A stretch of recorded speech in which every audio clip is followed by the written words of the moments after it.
Olá para vocês. Eu disse que eu voltaria na temática superdotação e altas habilidades tardias em episódios Netflix. E hoje será o segundo.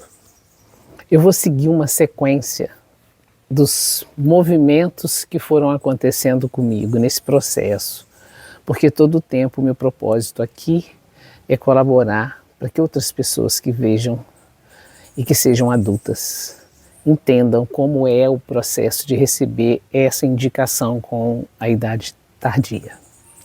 Quando se recebe em criança, quando se percebe nas crianças, e isso é de fundamental importância para tudo que eu estou fazendo aqui, porque eu também estou pensando nelas, não só na nossa faixa etária, é porque a criança, quando é identificada, os estudos mostram que precisa de haver por parte da família toda uma questão de apoiamento, toda uma proposta, né, um entendimento de todo mundo estar entendendo como é que aquela criança funciona, como é na verdade com qualquer criança. Mas quando é uma criança que traz essa peculiaridade, é de vital importância que os pais, adultos, entorno, escola, estejam preparados, ou pelo menos busquem o preparo, que eu acho que isso ainda está tudo muito novo. Mas, voltando para a questão da adultez, eu vou fazer todo um caminho, né, de vídeos falando para vocês como foi que ocorreu comigo. Primeiro, eu acho que eu já até deixei claro, foi uma coisa totalmente inesperada. E eu acho que o inesperado é sempre difícil, às vezes, né? Você toma meio que um susto.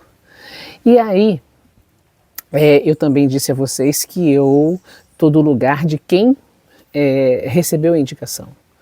Mesmo sendo psicólogo, eu não estou do lugar que tem outros profissionais já fazendo isso, de explicar o que é, de falar das características, não é esse o meu propósito. Então, do lado de cá, ainda que psicóloga, eu estou aqui com o propósito de dizer como tem sido, né? O processo é recente, ele começou no fim de abril. Eu queria dizer a vocês hoje que, assim, às vezes a gente acha que a mágica é uma coisa extraordinária, mas não. A própria vida é uma mágica, sabe? E que às vezes as coisas vão acontecendo de uma forma que fogem a qualquer raciocínio racional ou que foge a qualquer intenção ali objetivamente definida. E foi meio assim comigo. Eu comecei a fazer um curso em São Paulo em dezembro de 2023 com a professora Marília de Abreu. Ela faz um trabalho de potencialização, né, de capacitação. Eu sempre busquei autoconhecimento, sempre paralela à minha carreira, que hoje em especial, dia 6 de julho, estou fazendo 40 anos de formada. Né? E aí desde sempre, antes de formar, eu já fazia terapia, porque no meu tempo aconselhava-se ao estudante de psicologia a fazer terapia. Aliás, essa é realmente uma condição sine qua non. Um terapeuta tem que atuar sabendo que ele tem que ser tratado primeiro. Então, eu já fazia terapia e me formei, certo? E fui trabalhando e sempre fazendo terapia. Nunca deixei de fazer. E ocorre que eu fui buscar esse curso de autoconhecimento sobre várias vertentes, né, que vai desde as vertentes profissionais da carreira, tal, até as vertentes do plano até espiritual, assim, mas do plano mais sutil, que é o que a professora Marília faz. E aí, uma das técnicas que ela utiliza é a interpretação dos sonhos. Ela trabalha com sonhos há 40 anos. E sonhos, na psicologia, na psicanálise, a gente associa a quem? A Jung. Jung foi discípulo do Freud. Tá? Trabalharam juntos, assim como Freud teve vários outros, inclusive o Reich, que é a minha referência como terapeuta. Vários médicos, todos médicos. E aí, o que ocorreu? O Jung, o Freud descobre que o aparelho psíquico é feito de consciente, pré-consciente e inconsciente. Isso é Freud. E essa descoberta do Freud nunca foi refutada por ninguém. É desse jeito que a coisa funciona mesmo. Quanto tempo tem isso? Mas cada discípulo dele acabou indo para uma área Então, do mesmo jeito que o Reich, que é o que eu sigo, foi para o corporal, o Jung foi para o inconsciente. E ele foi estudar o inconsciente, ele se submeteu a ter o inconsciente dele mexido. O que é o nosso inconsciente? É a nossa profundeza. É o lado nosso mais profundo, é o nosso arquivo que está guardado lá no fundo da nossa psique, e lá nesse grande arquivo, um grande arquivo, é imenso, consta tudo, né, o que já ocorreu com a gente nesse exato momento que eu estou aqui, até tudo que aconteceu comigo, desde que eu estava no útero da minha mãe. E o Jung descobre que a gente tem lá no inconsciente coletivo todas as informações referentes a tudo, ao coletivo, da história da humanidade toda, inclusive. Né? Eu não sou especialista em Jung, mas do que eu leio, do que eu estudo, e agora eu tenho estudado mais, né, ele, lá é uma caixa de memórias da humanidade, que todos nós temos no profundo da nossa mente. E então, na hora que a gente sonha, o nosso aparelho psíquico ele meio que descansa. Porque quando a gente está consciente o dia inteiro, o aparelho psíquico está ali ligado no consciente. Mas quando a gente sonha, a gente entra no estado de inconsciência. E é ali o aparelho psíquico metaboliza, ele junta tudo o que aconteceu durante o dia, ele traz coisas do presente e do passado, faz-se um processo digestivo psíquico, vamos dizer assim. E aí, em um desses sonhos que a professora Marília anotava, e nas aulas a gente leva os sonhos e ela conversa, e a gente vai tentando entender o que o nosso inconsciente está trazendo para a gente aprender sobre a gente mesmo e sobre um monte de outras coisas. E aí eu sonhei, sabe, que eu estava fazendo uma reforma numa casa com meu marido, e a gente zanzando lá dentro na reforma. Eu estava na minha mão com uma lista de pessoas aprovadas num concurso e que eu tinha que achar alguém de nome Cassandra. No sonho, anotei tudo. Chegou no dia da minha aula, fui eu descrever o sonho e ela me perguntou: você sabe quem é Cassandra? Eu não conheço ninguém com esse nome, sei não. Aí ela diz: a Cassandra está na psicologia e a Cassandra está na mitologia. Então, vou tentar falar um pouco dessa personagem Cassandra. A Cassandra foi filha de Príamo e Écola, os reis de Troia, tá?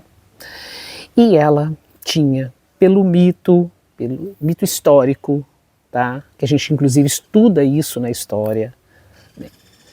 Ela tinha uma capacidade de percepção muito sutil, de sacar as coisas, não necessariamente previamente, mas ela juntava todos os fatos que ela observava, juntava aquilo tudo, aquilo costumava dar uma angústia nela, e ela então depois decifrava essa angústia a respeito de algo que de certa maneira ela sentia que aquilo não ia ser bom. Ela antevia, de certa forma, baseada em dados, né? Então, para aquela época, algumas vertentes das histórias de Cassandra diz que ela era maluca, louca, vista assim. Todo mundo achava que ela era louca, tá? Então, bota na fogueira. Agora, todo um outro lado, né, fala, que tira ela do lugar de profetisa, né, fala de uma mulher que certamente tinha esse dom, que era o da percepção ampla e incrivelmente intuitiva, e de uma percepção em que ela ligava todos os fatos e chegava a várias conclusões, que antevia determinadas situações que eram óbvias para ela, mas não eram óbvias para todo mundo. Ela era uma analista, ela era uma psicanalista, ela era uma superdotada, vamos dizer assim na linguagem de hoje. E ela, no mito, ela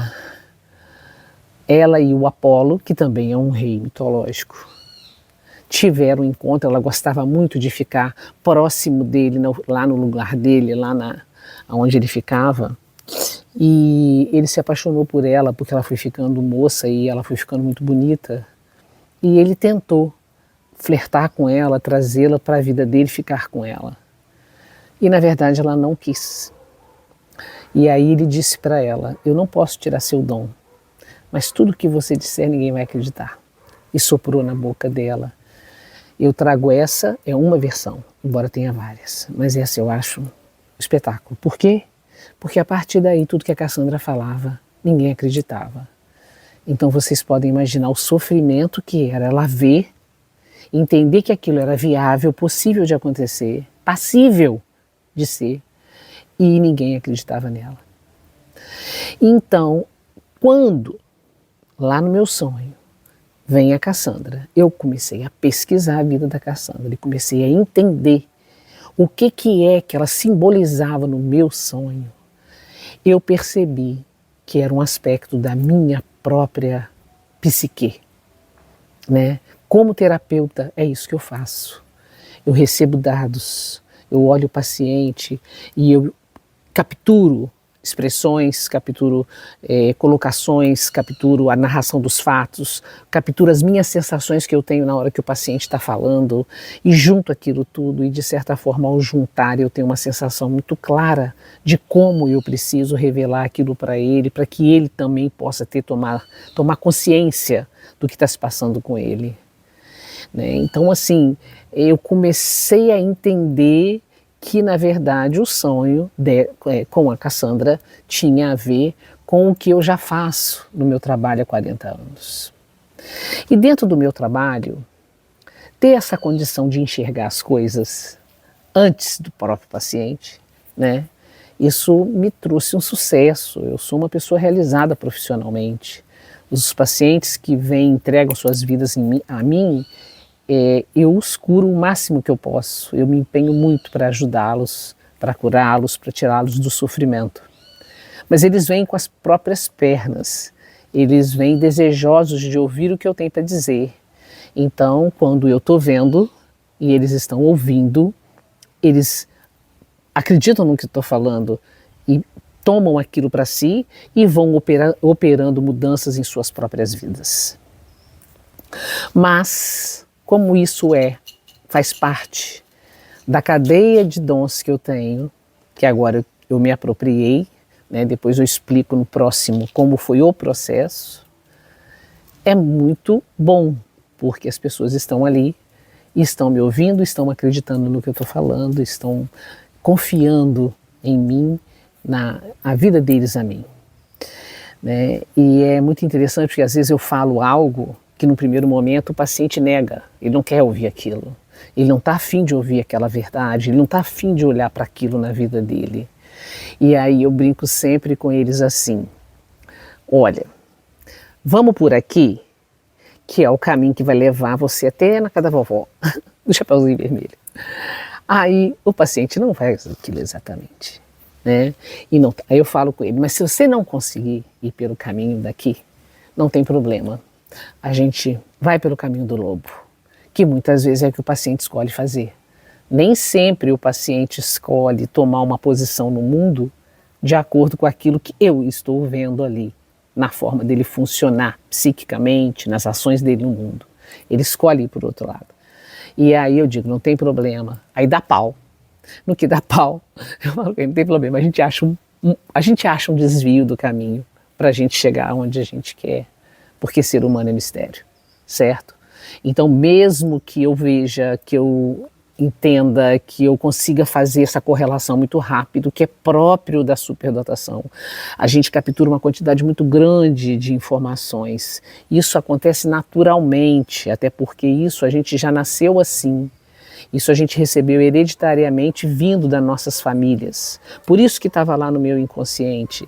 E aí, assim, mesmo isso capturando, né, o outro às vezes não quer ver realmente, às vezes o outro não está pronto para aquilo. E a gente precisa também, como terapeuta, entender que o outro não está pronto para aquilo e dar a ele o tempo dele. Isso que eu estou falando para vocês e que faz parte do conjunto de altas habilidades que eu possuo é fácil, bom, produtivo e enriquecedor dentro da clínica. Porque, como eu disse antes, as pessoas vieram pelo desejo de vir. Mas da porta do meu consultório para fora, isso continua acontecendo comigo. A minha percepção funciona assim. Como a própria literatura da superdotação diz, é 360 graus, um monte de input, entra um monte de coisa ao mesmo tempo, acontece um grande número de sinapses e é tudo rapidíssimo. Então, às vezes, é mais difícil quando a gente está, por exemplo, dentro do nosso âmbito familiar, que eu estou ali como Simone, esposa, mãe, avó, filha, irmã, né? E aí você vai colocar uma coisa, um ponto de vista que de repente eu estou sacando, que eu estou percebendo que aquilo não vai dar bom, eu aviso, falo, gente, isso não é assim, ou gente, precisa disso, ou ir, né? E às vezes nem sempre é bom, nem sempre é legal, porque cada um está ali como meu familiar, seja da minha família de origem, seja da família que eu tenho hoje, e cada um está no seu tempo e no seu próprio processo. Então, tem sido assim, sempre é bastante difícil quando eu percebo alguma coisa e, em geral, eu expresso e aí, no primeiro momento, o outro refuta, né, porque não está pronto. Esse é um grande ensinamento que eu vou precisar ter lá no treinamento que eu estou fazendo depois que eu descobri essa minha indicação de autodotação e altas habilidades. É o maior desafio, ainda mais eu sendo já madura, que eu nem sou considerada adulta, eu já estou na faixa de virar para a terceira, quarta idade, sei lá.